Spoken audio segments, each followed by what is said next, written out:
everybody, welcome back to the channel. I thought I would make this video. I just bought this yesterday.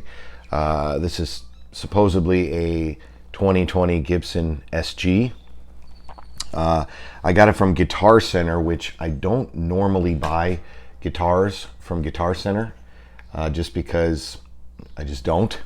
I haven't in a very long time, probably about 5 years, but I've been searching for a red SG for a long time, and the Guitar Center by my house just happened to have one, but I haven't done anything to it yet. I just got it yesterday, last night actually, so I thought I would kind of do it. Needs a setup bad, and that's kind of what I was a little bit surprised on. I'll put a timestamp in the description if you don't want to hear the story, because the first thing I'm basically going to do is, because I really didn't even have a chance to demo this, and I'll tell you why.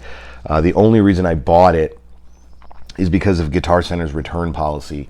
You know, they have the 45-day satisfaction guarantee. If you don't like it, you bring it back. So I just bought it, and if I can't fix this, I'm going to be taking it back. But the long or the short of it is, it's not jacked up, but the setup is horrible. Like, I can't believe this was even on the floor like this. This isn't an Epiphone. This isn't like a $300 guitar.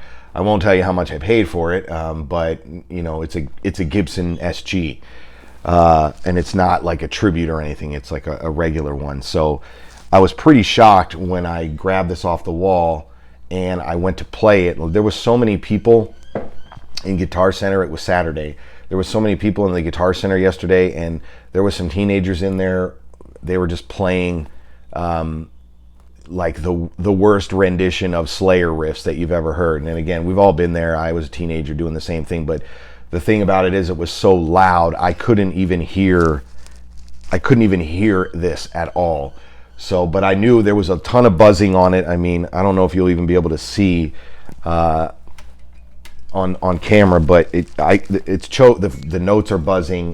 The action is too low, so it needs a setup. I was surprised with the guitar of this, at this price point, that they would have it on the floor, as bad a condition, sound wise, not cosmetically. It looks fine, cosmetically, but it had no case. Like, it was just a kind of a cluster. So now, normally in the Guitar Center that I live near, usually the expensive guitars, they put, like Gibsons and stuff, they have 3 rows. Usually the Gibsons, the Fenders, the high-end stuff usually goes on the top row, the 3rd row. This one was on the 2nd row. It was locked, so I had to get somebody to grab it. The guy grabbed it for me. I know the guy there. He grabbed it for me. He's like, yeah, here you go. As soon as I sat down and I started playing, I'm like, oh my God, this thing is like terrible. I mean, the setup is just horrible. The reason I say that it's just funny that they allow this to be on the floor is, I tried to trade in. I have you've probably seen it on my channel before. I have a Warren DeMartini Charvel snakeskin that I was looking to sell. I have it on like OfferUp and stuff, because I wanted to buy this. And it's a harder guitar to sell because it's like a $1,000 to $1,200 guitar. So it doesn't sell on over the weekend. So I had it with me. I took it to Guitar Center. I already knew. I'm like, well, I know I'm not going to get anything close that I would get on the street, but just for curiosity's sake, I mean, maybe I could trade it towards this and whatever. Well, of course, their system was down when I went to do that, so they weren't able to give me a price. So I'm like, well, if this was any other store, if this was like a person or any other music store, I would have passed on it just based on what I felt. But again, because of the return policy, I have 45 days. If I can't set it up properly, all I'm out is a pack of strings. So I bought a pack of strings there yesterday too. I haven't done anything to this yet. I just woke up like an hour ago, but I was really kind of excited to get in here and kind of mess with it. So it really needs a setup real bad. The first thing I'm going to do, though, and I'm already pretty confident it is I'm going to make sure that it's a real Gibson. I know I've seen some videos lately of Guitar Center taking in Chibsons thinking they were real Gibsons. This looks pretty, I mean, it looks like a real Gibson. you know, there's a couple telltale signs without even opening up the electronics or the, you know, I mean, or open up the truss rod cover. I mean, it's got fret nibs, which I know the Chinese are doing that now. But it's got one thing that I have, the things I've never seen on a Gibson. I know, and again, I have some, but the things I've never seen on a Gibson are the bullet truss rod nut. I've never seen that. I've heard they're on there, but I've never seen it. And the bat wings, I call them, you know, on the back of the. You can't see it in this video. I don't think you'll be able to see it very well, but you can see kind of right here. I've never seen a Gibson that had the bat wings on there, so I'm pretty confident. I mean, that's what I looked at, you know, right away when I was in there, and they're there. I mean, but you know, this is supposed to be a 2020, and the paint work, I'll try and detail it. I'm gonna switch to, like, you know, first person mode here in a second when I start like setting this up. But I mean, there's some, you know, paint issues down here, but other than that, again, it's 4 years old, so it's not going to look brand new. It's been played, but you know, I was just surprised because when I tried to trade in my Charvel, the guy's like, well, our system's down, but let me take it in the back and at least have somebody look at it just to see if we're, you know, even interested in it. And I mean, the thing is in mint condition. Like, it just sits on the wall. I've probably played it 10 times. So he comes back out and he says, yeah, you know, when our system comes back up, we're definitely interested in it. He goes, but he said the only two things that were wrong on this guitar were that the strings are on backwards, which, you know, I put the ball ends, it's a Floyd, so I always put the ball ends up here. It's just something I've been doing since I was a teenager, whatever. So he's like, oh, they're backwards and it's out of tune. And I'm like, out of tune? Like, yeah, I haven't played it in, you know, 6 months. It probably is out of tune. But I'm like, that's wrong. Like, something, he said that's something wrong with it. To my understanding, Guitar Center, like, the guy said, and I remember my friend trying to trade it in, like, they won't do anything. Like, when you bring a guitar in, once they look it over, and if anybody works for Guitar Center, you know, please let me know. But once they look it over first and they're like, okay, no cracks, you know, no headstock breaks and all that, they won't even, like, they'll do that, but they won't even tune, like, they can't even tune it. It has to be in tune, ready to be played, for them to even consider taking it. So when I got this off the wall, that's why I was so shocked. And I asked the guy, I go, well, do you set these up? Like, when someone trades in a guitar like this, again, not like a Squier, you know, when you're talking about, you know, Gibson guitars and Fenders, like, does your tech set these up to put out on the floor?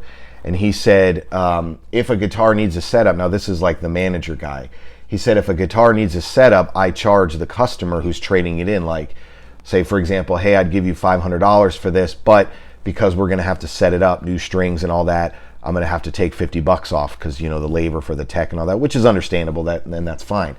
But that's why I was like, well, then what the hell happened to this? Right? Like, again, this isn't a Squier. This is a Gibson SG, a real one, you know, which we'll find out here in a minute. But so I can tell these strings are not new. Again, the setup is horrible. You can't even play it. Like, let me see if I can, let me grab a pick here. Like, let me, like listen. I mean, it's so, like, you can't probably hear it as bad over the mic, but it's not good.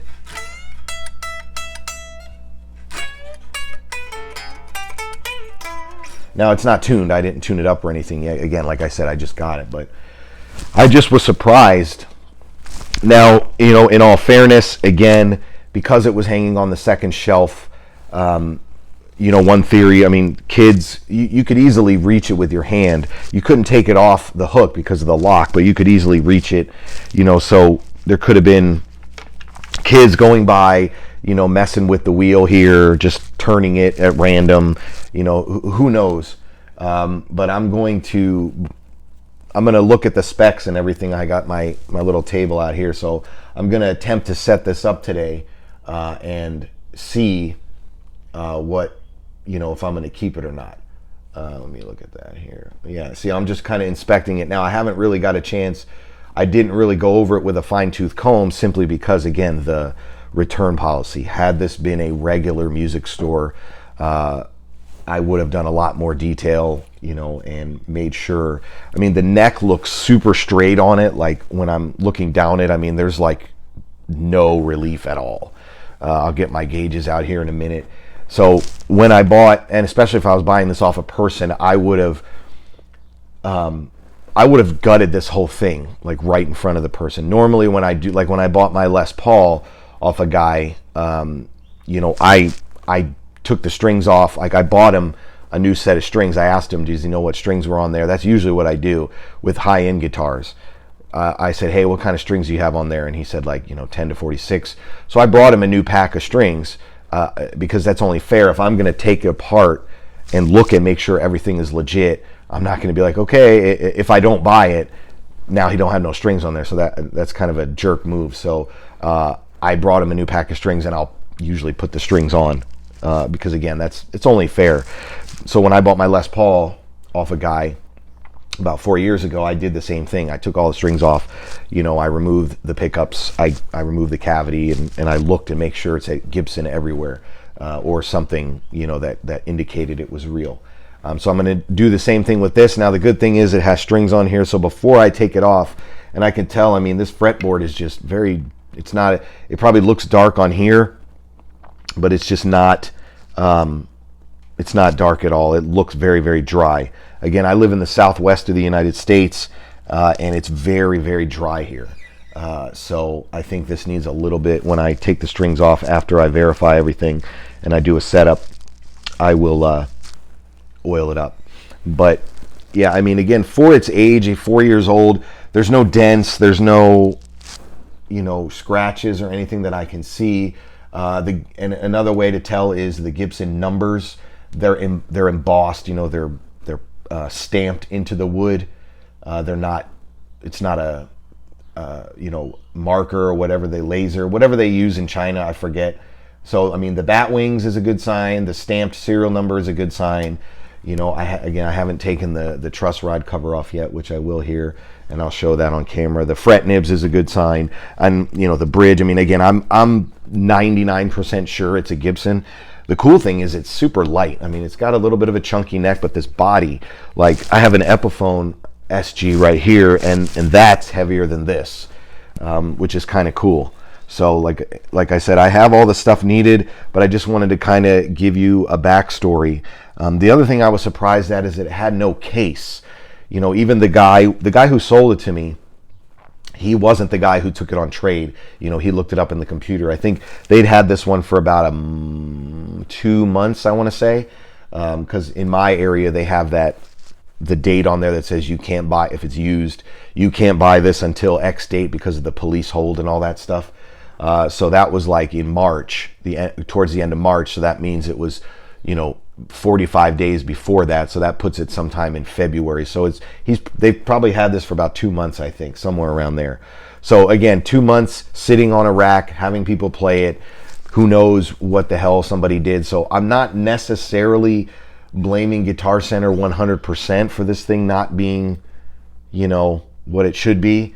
But I just would think that when someone's spending that kind of money, you would want to make sure that these, like normally all the guitars at Guitar Center, the action is way high, and they do that on purpose. So that way when you're playing it, you don't get fret buzz, right? And then you buy it and then you deal with it later.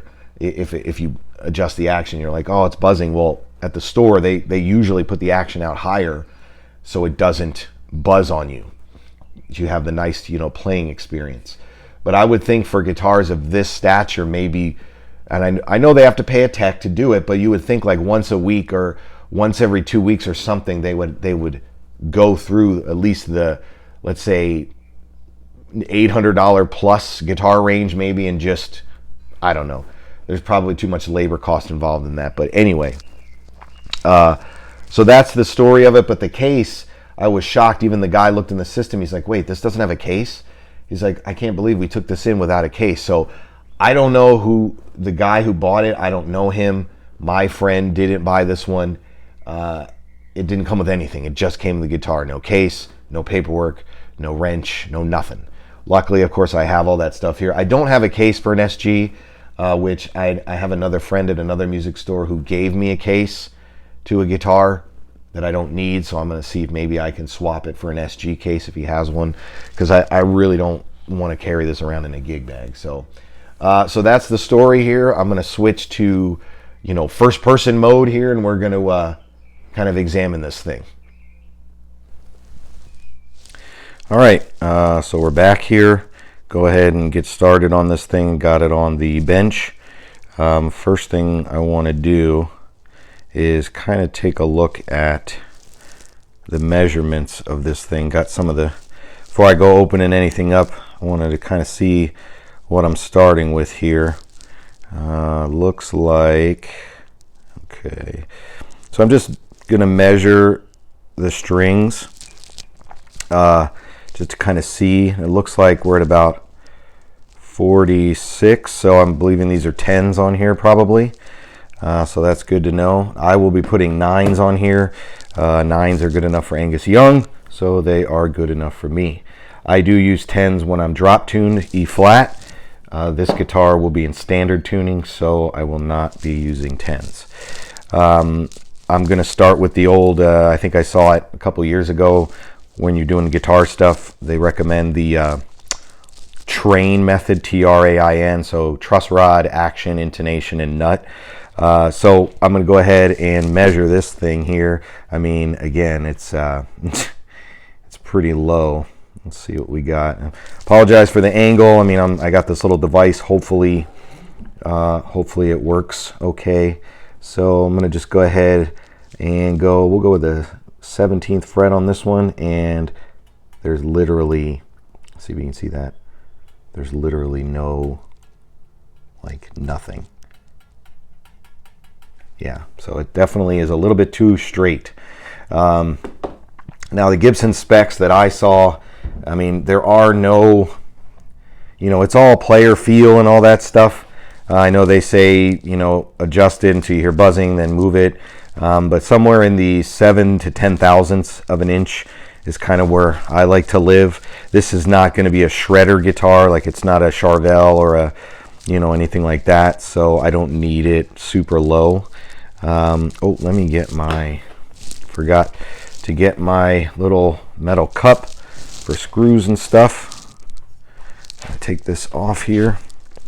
Definitely don't want to lose any of this stuff, so I'm going to take off the truss rod cover here. And it looks like, I've never seen that. I'm going to make sure I'm looking at that correctly. Okay, no, I thought I saw, where's my, come on, there we go, one. And don't really like to use power tools on expensive guitars. Okay, shouldn't need to take that all the way off. Okay, there's our bullet truss rod. What is that? Man, I tell you, I mean, again, I know it's the little things. Maybe I'm being Karenish or whatever, but what is that? I don't know. I'm going to go ahead and leave this off. I'll just take the whole thing off. So I'm going to need to adjust that truss rod anyway. But the good news is that's another sign of it being real. Bullet truss rod, still not 100%. I will open up. Let's just go ahead and let me unplug this. I always use a Polytune when I'm setting up guitars. Just seems to work better. So I'm going to go ahead and take the back plate off of this electronics plate here. So you can see what we're working with. I have to figure out how to do that fast forward feature when you're making videos to speed it up. Sorry, I know, very boring. I'm not a master video editor, so I apologize that it takes me 30 seconds to get this control cavity off. Again, I've never even looked in here. That's weird. I've never seen black strap buttons before. Normally they're always silver. I've never seen that before. That's cool. The little things, but yeah, I've never seen that. These things are always so tricky to get off. I used to have a suction cup around here somewhere that worked pretty well. Come on, get out of there. I have a hook or something. Let me see.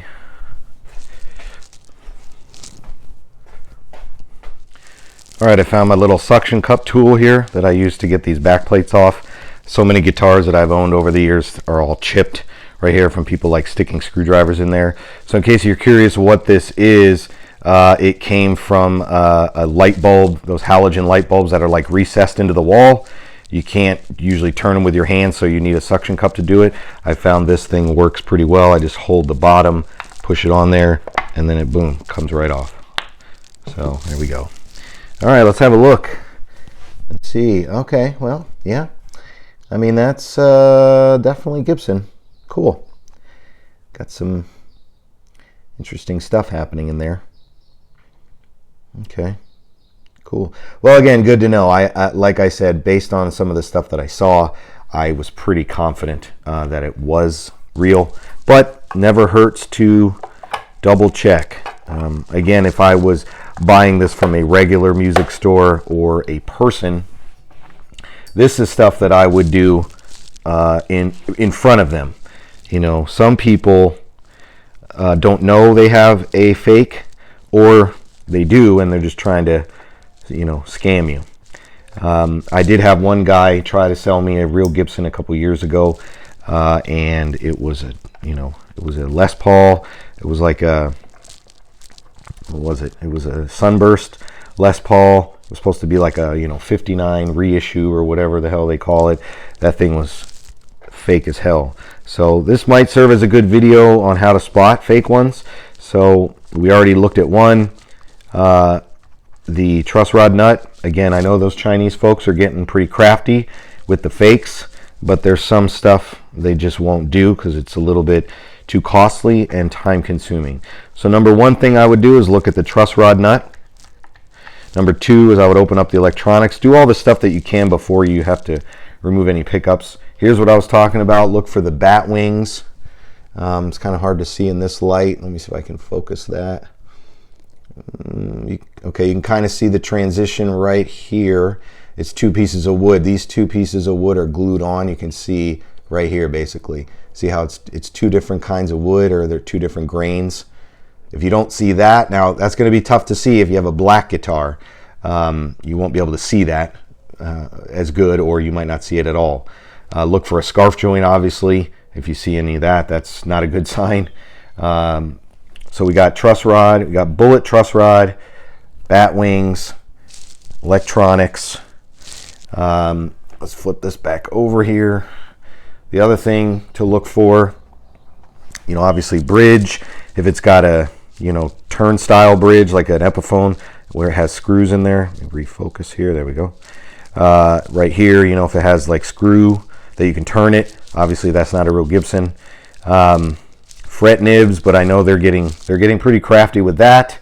But just the overall feel. I mean, again, you know, one other thing I've seen, I should have brought a Gibson to show you to compare, but you know, this right here, these dots are usually much bigger on a real Gibson, and they're not, you know, cheaply, they don't look cheap. I mean, it's very glossy here. The thing I was saying earlier is the paint, and I don't know if the camera's probably not going to be able to pick it up, but there's a little bit of like paint, what do you call it? Paint gathering, I don't know, a puddle, like right here a little bit, not on this side, but on this side just a little bit. So I can now say pretty much with 100% certainty that this is a real Gibson. So now I need to proceed with the setup and changing the strings. Let me see where we're at here with, I already had it tuned to pitch. It was actually slightly out of tune. It was tuned to E flat actually. So this guitar was tuned to E flat, which makes sense maybe why it was buzzing. Just want to make sure I'm in the green zone here. There we go.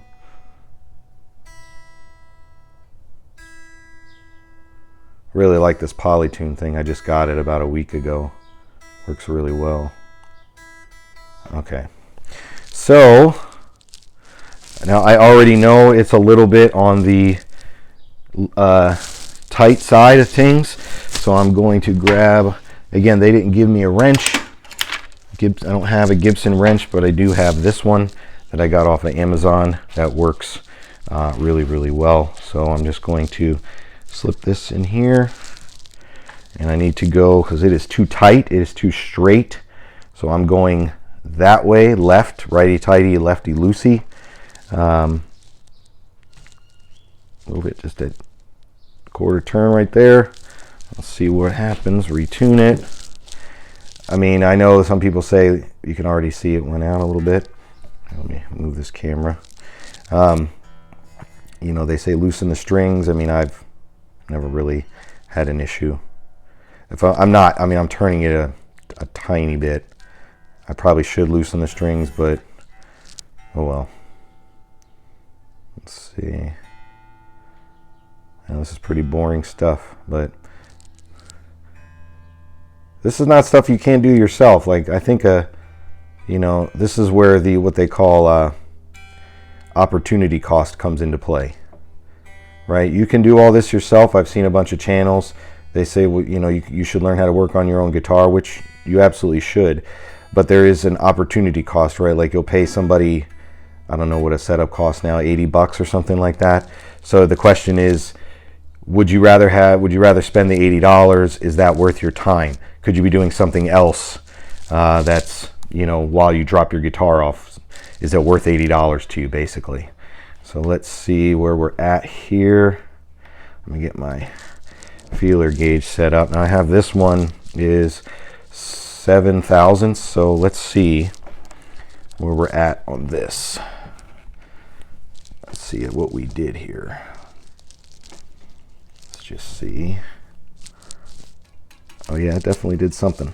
Okay, so let's see. Let's go to this. They say 8th fret is usually where you want to do this on an SG. Okay, that's perfect. That's like barely, not even. Okay, so I'm going to try it at 7 thousandths and see where we're at on that. I can always readjust it later. Let's take a look. So truss rod should be okay. Let's look at the action on this guy. Let's see where we're at. I'm going to leave it at 7 thousandths, see if I can get away with it. Let's see. We are at, so they recommend 5/64ths on the bass side, which looks like we're pretty much there, and 3/64ths on the treble side, which is, well, it's like literally dead on 3. So okay, the truss rod may have done that a little bit. That move might have increased it just a tad. These pickups, let's take a look at the pickups here. Maybe this thing wasn't, I don't know, that truss rod definitely needed to be tweaked. So let's see what the pickups look like. I'm going to push down the last fret here. Sorry, this camera is just, it's hard to do this. That looks a little on the close side to me. Bridge looks okay, but that definitely looks close to me. I mean, it's damn near touching. I can't see the treble side. Let me take a look. It's hard to do with this camera. I can't really see. Let me flip it upside down just to get a quick look-see. Yeah, that's pretty damn close. So I'm not a huge bridge pickup guy, but I definitely am going to go ahead and lower this just because that is way too close for me. Let's go ahead and, I believe, lower that a little bit. And I will probably, redo this when I plug it in and play and all that stuff, and do it. Let's see what it looks like now. Yeah, that's much better. Yeah, that's much better. Okay. And again, bridge, that's fine. That's not touching. It's not close. The tailpiece, And this, usually I like to slam these down to the body, but and I'll probably do that, but let me see those brake angles though. I know one thing that I remember hearing from watching a video from Dave's World of Fun Stuff, and I can't believe really that nobody really talks about it, is the brake angle. I need a piece of paper or something here. But basically, oh, here we go. I'll use a receipt. Okay, so basically, you know, these strings, this angle here, I'll show you. Let me get down with this paper. Okay, so this angle here, right? Look at the strings. I wonder if I can zoom in on this. No, it doesn't let me zoom. Oh, there we go. Okay, so look at that. Right here, you can see, let me get my screwdriver out here. Actually, I'll use this rubber, don't want to scratch nothing. So you can see these strings are basically touching. See that? I mean, the string is essentially, it's hard to do this with the camera. The string is touching the bridge pretty much on all accounts. So we can test that with a piece of paper, but I mean, you can already see it, right? This piece of paper here, if we just kind of try and stick that under the string, it won't, right? See, it's touching. This one you can see is touching. I believe they're all touching. Let's see. Yep, I cannot fit a piece of paper under there. So the theory behind that is, I mean, you know, if it's touching this, it's going to cause a, it's going to cause a problem. So the way to correct that is you either got to lower this. I'm like pointing at the camera. You either got to lower this or raise that.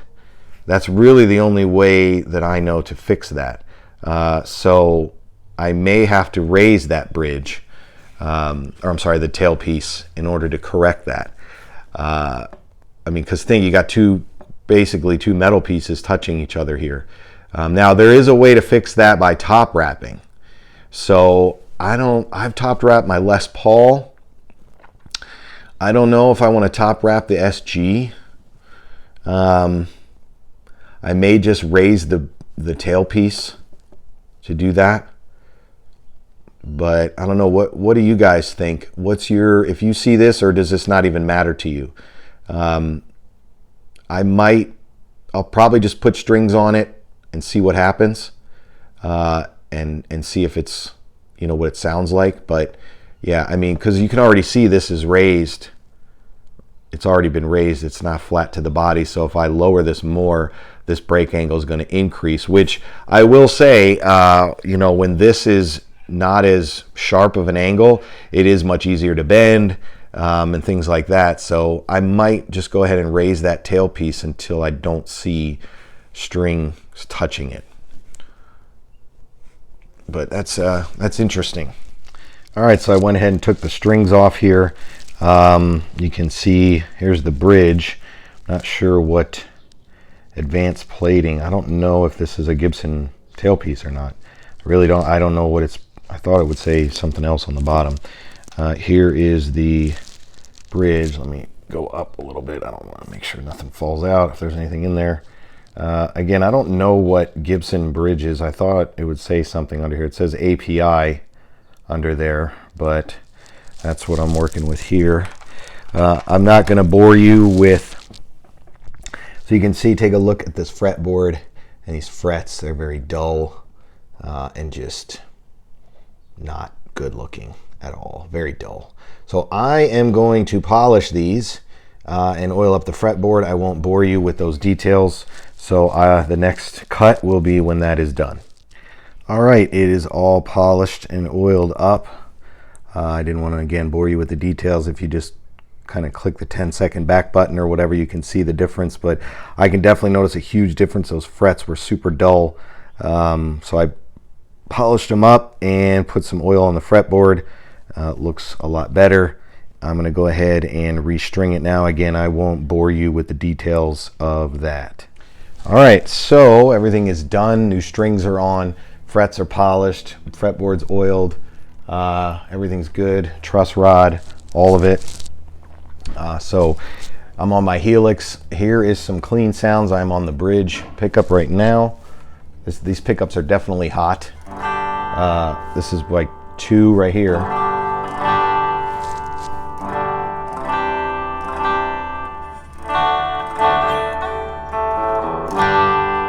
I didn't get a chance to stretch these out, so they might go out of tune while I'm doing this, but here is the middle position.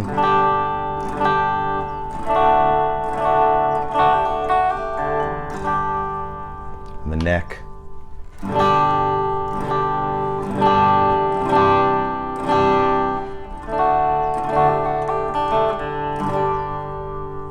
And then if I go to the bridge fully cranked on 10,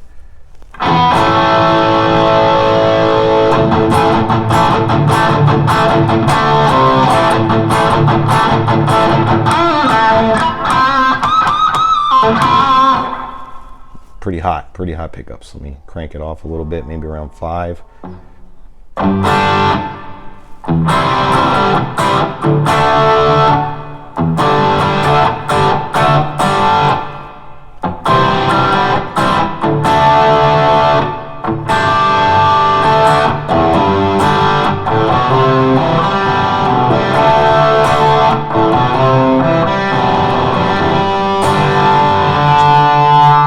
Distortion.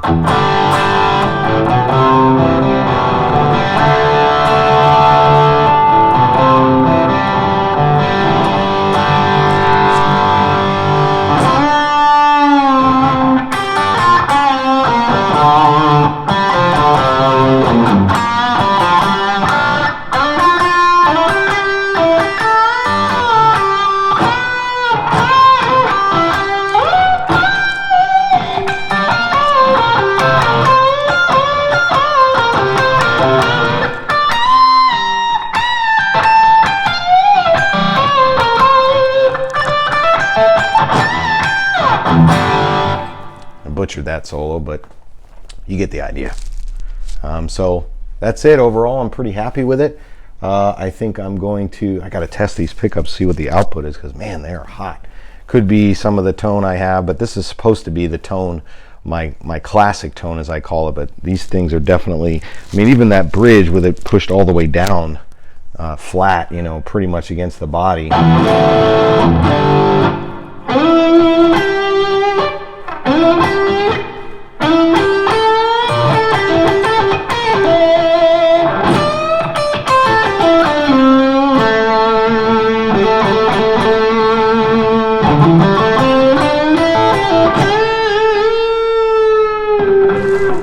Still a lot of sound. I mean, and that pickup is pretty low.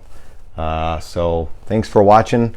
I think I'm going to make a video, since I have a real Gibson SG and a Gibson. I think I'm going to make like a side-by-side video just showing the differences and again what to look for. I know there's a ton of those videos, but you know, why not throw my hat in the ring too? I have a lot of Gibsons and a couple Gibsons, so and they both look, the fake Gibson looks exactly like this except it's blue, so kind of a, you know, side-by-side comparison. So thanks for watching. I appreciate it, and we'll see you next time.